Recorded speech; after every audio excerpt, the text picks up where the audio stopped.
जनता ने बता दिया कि बड़े बड़े लोगों ने दबा कर रखा और ऐसा ही पहाड़ बना लिया है नोटों का। आप सवालों के जवाब जरा दे दे दर्शकों को।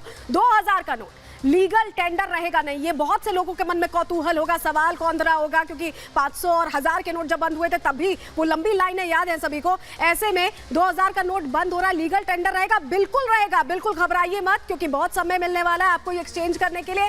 दूसरा सवाल जो आपके मन में आ रहा होगा, 2000 का नोट बैंक से अब जारी नहीं होगा क्या? बिल्कुल नहीं होगा। छपाई 2019 में बंद हो गई थी और अब जारी नहीं होगा, इसे वापस लेने का फैसला ले लिया है रिजर्व बैंक ऑफ इंडिया ने। तीसरा सवाल, बाजार में 2000 का नोट क्या वैध रहेगा? अगर आपको लगता है कि आपने कुछ पैसे, जो गृहिणियां हैं बहुत से पैसे बचा कर रखती हैं, अपने खर्चे के लिए इस्तेमाल करती हैं, उनका ये सवाल, और इस सवाल का जवाब बिल्कुल वापस भी होगा, वैध भी रहेगा। आरबीआई 2000 का नोट क्या वापस लेने वाला है? ये सवाल भी मन में आ रहा होगा आपके।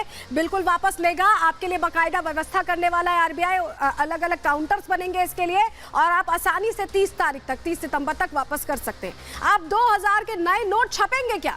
बिल्कुल नहीं छपेंगे, इसकी जरूरत नहीं बता रहा है आरबीआई, क्योंकि आरबीआई का कहना है कि सर्कुलेशन भी कम था और जरूरत भी मार्केट में नहीं है, जो एनालिसिस किया गया है। और जो सवाल आपके मन में होगा, 30 सितंबर तक क्या वैध रहेंगे 2000 के नोट? जी हाँ, आपको पूरा समय मिलने वाला है, करीब 1.5 महीने हैं अभी लगभग, तो आपको इतना समय मिलने वाला है और ये नोट आपके लिए तब तक एक्सचेंजेबल रहने वाले। और हमारे साथ आकाश जिंदल साहब जुड़ रहे हैं, उनका रुख कर लेते हैं। आकाश जी, बहुत सारे सवाल अंदर की खबर के जो दर्शक जुड़े हैं उनके मन में कौंध रहे हैं कि ये फैसला क्यों लिया गया?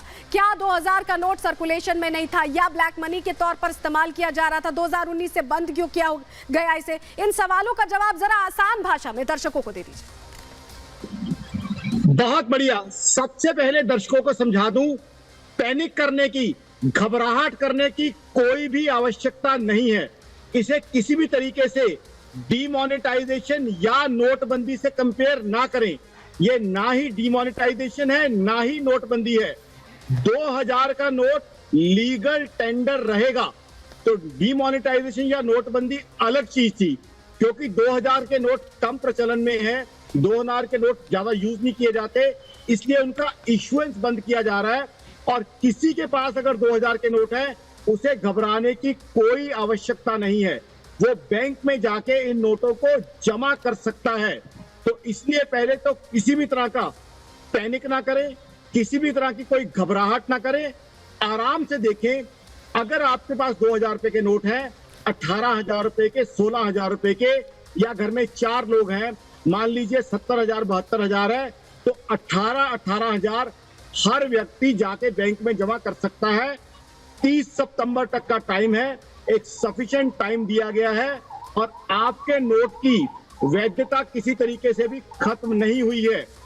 सरकार या आरबीआई आपके नोट की पूरी इज्जत कर रहा है, आपके पैसे की पूरी इज्जत कर रहा है, तो इसलिए वो डीमोनेटाइजेशन एक डिफरेंट प्रोसेस था। बिल्कुल, ये भ्रम सबसे पहले आकाश जिंदल जी आपने दूर कर दिया कि डीमोनेटाइजेशन से, नोटबंदी से इसे कंपेयर ना करें। ये फैसला बहुत बड़ा है। आप हमारे साथ जुड़े रहिएगा, कुछ और सवाल है दर्शकों के जो आपके जरिए मैं उन्हें बताने समझाने की कोशिश करूंगी, लेकिन